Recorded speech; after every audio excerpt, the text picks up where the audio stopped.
A final from Death Valley in South Carolina comes down to this. Cade Klubnik, incomplete, pressured and hurried by Harold Perkins Jr., who makes a play, the linebacker for LSU, and Clemson gets shut out in the second half and loses 17-10. They had a 10-3 halftime lead, and the Clemson offense cannot come up in the clutch as LSU clamps down here, pitches a shutout in the second half. Shouts to Blake Baker.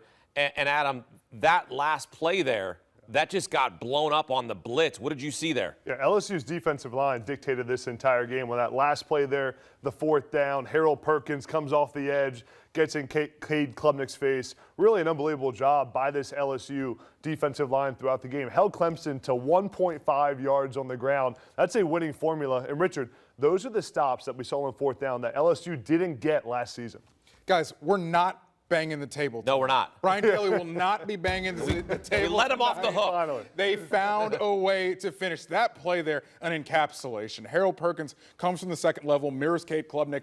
When Cade Klubnik breaks the pocket to go right, he pursues, and he gets him on the ground there. It was a tremendous play, I thought, from Harold Perkins. Tremendous play by that entire defensive secondary all night, quite frankly, from LSU. I thought they held up really well tonight. And then you mentioned it up front. Clemson was basically one-dimensional. They could not run the ball. Throughout Dabo Swinney's run there at Clemson, they really have never been dominant up front with an offensive line, and I think it mattered in this game. It mattered that they still were not able to get a lot of offense running the ball. They struggled to do that at the end of the year last year as well. I just think this is huge for LSU to get this over the line. 5 straight season openers that they've lost. Obviously, they've lost the last 3 in really big spots to really high-level opponents. To be able to get this one over the line is huge. Yeah, the difference there was 108-31 in rushing yards. LSU over Clemson.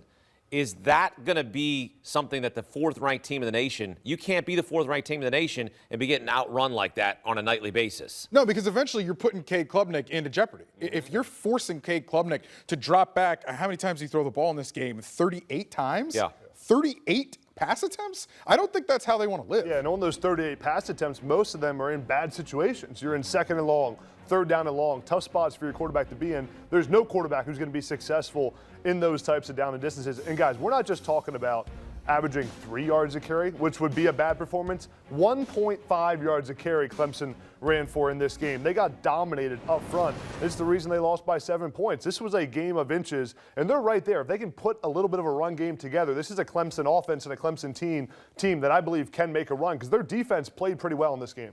I want to take you back to a play at the end of the third quarter that we saw Garrett Nussmeier to Berrien Brown.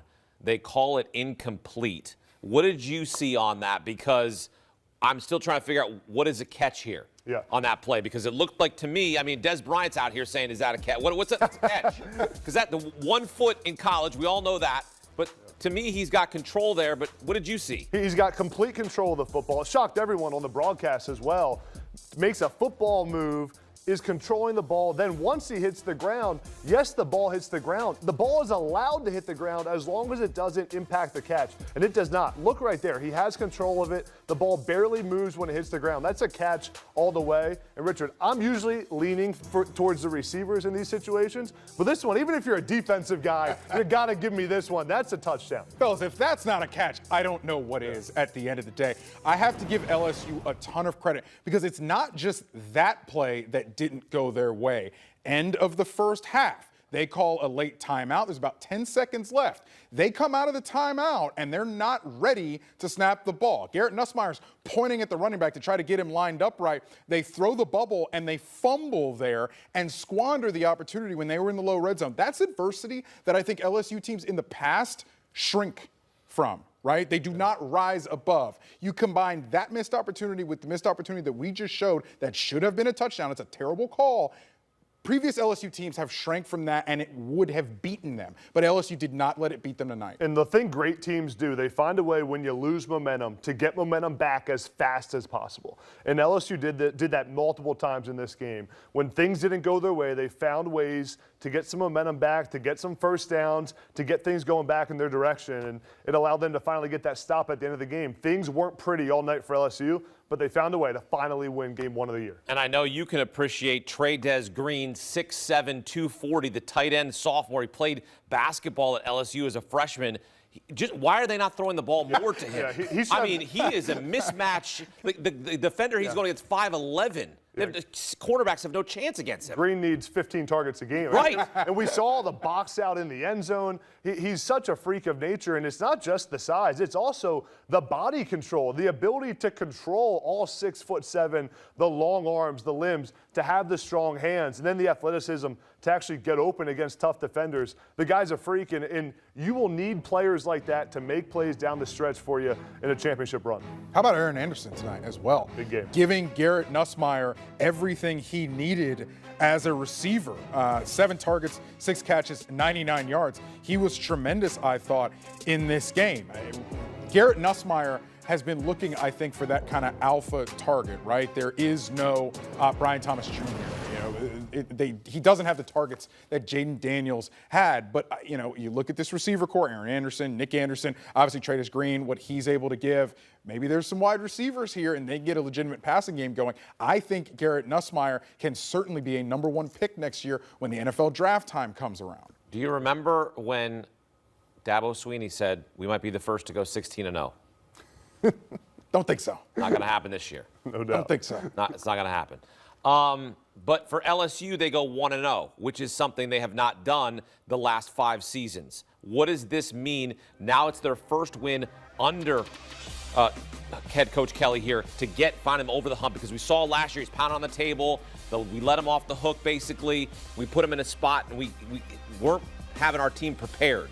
So what does this mean for Brian Kelly? Well, I think they've struggled with how to handle these week 1 games. Brian Kelly kind of talked about in the offseason, they changed it up. I think last year they kind of minimized that USC opener. It's just another game, right? But this year, no. This year they said, we're going to focus on Clemson. They were putting on the tackling dummies in their facility. They were putting up pictures of Clemson players. They wore 1-0 shirts on the field tonight. They really focused in on this. And Adam, the question that I would give you is when you've got a situation like this where you've got this high intensity opening game, just how much does it buoy you to win this game? Yeah, it's enormous because it gives confidence to your entire locker room. It also gives confidence to your quarterback, Garrett Nussmeier, who has so much excitement around him.